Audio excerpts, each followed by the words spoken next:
Hi, everyone. Welcome.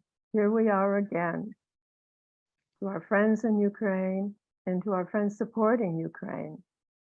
I'm Jan in Costa Rica and Lori is in Canada. Lori, you have the mic. Hello, everyone. I just thought that after our discussion and discussion number one, we just started to talk a little bit about movement and how important it is to move the energy and move the body. And so even when you're in a seated position, there's all these ways that you can move your body. And just, I'm going to invite you to maybe just be curious about how the body might want to move in this moment. Sometimes it's not always so necessary just to stay in this rigid position. Perhaps there's a flow, that would like to experience itself and how the body would like to move and how our energy would like to move and how we can make these shifts,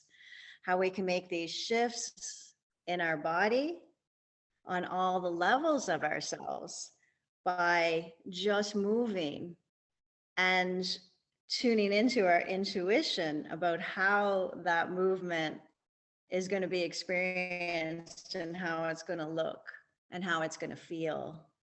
And so finding our own flow and our own rhythm and our own opportunity to tune into the body, to let go of any rigidness, any constriction, and just allow ourselves to be open to receive.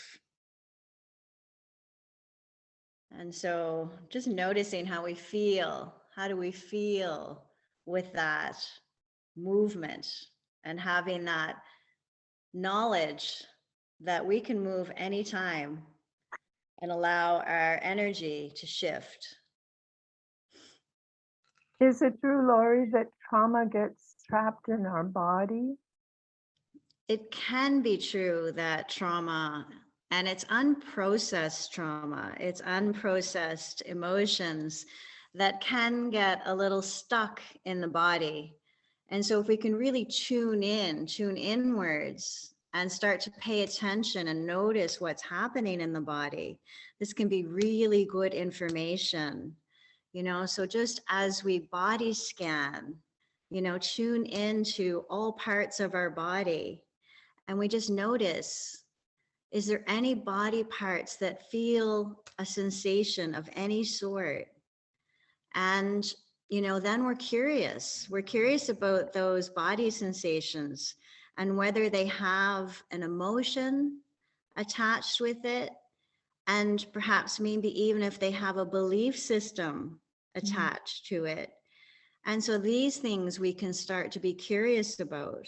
And it's that curiosity and that paying attention, like we spoke about in dialogue number one about being mindful.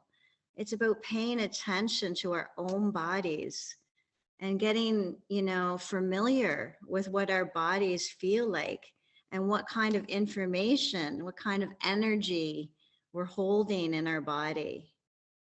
So yeah, there's possibilities of storage of information being in our bodies, but there's also possibilities of that energy to flow and to be processed. And sometimes we think that doing these kinds of movements with our bodies, we think that it's maybe strange or, silly, but I see it as a form of self-love, of self-compassion. A lot of times when we're dealing with trauma, we forget that the first most important step is ourselves. We need to be showing ourselves love and patience, consideration, passion, compassion, coherence. Yeah. Yeah, absolutely. Well, I love to, look to nature and how nature shows us the way in so many ways. And so the animal kingdom, if you look at any animal, I mean, an animal knows that they are to move, and they stretch and they flow and they saunter. And if they're in any sort of fight or flight, they react the way that they need to react, and then they shake it off, they shake that energy out. And so I find it really interesting to be curious about watching the animal kingdom and the ways that they process the energy, without having to be so aware. They just do it. They do it by instinct. They do. Uh, Yeah.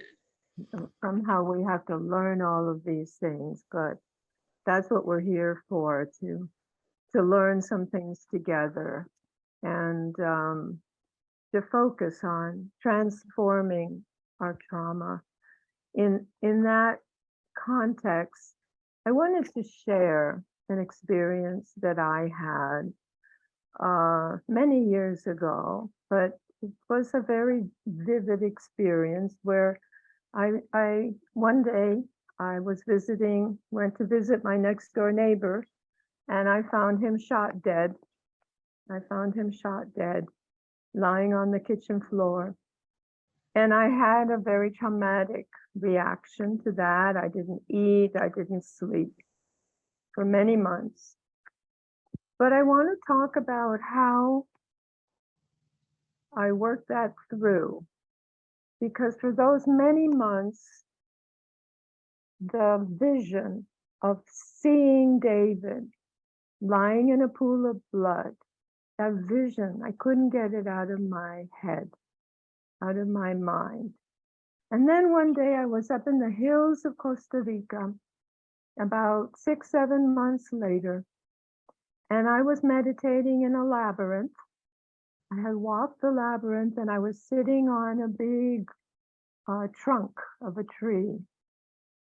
And that vision came back, that vision that I always saw. But this time, some wings sprouted on David's back. And I used my mind to make those wings grow. He had angel wings. And then I used my mind for him to fly away up into heaven in my mind. And then every time that vision came back to me of seeing him dead in the pool of blood, I made the wings in my mind. I made the wings come out again and made him fly away to heaven. And eventually, I didn't have that vision anymore. It went away. It's quite powerful and amazing how we can shift the story and how we're reacting to the story and the images that we have with the story, which you so beautifully did, Jan.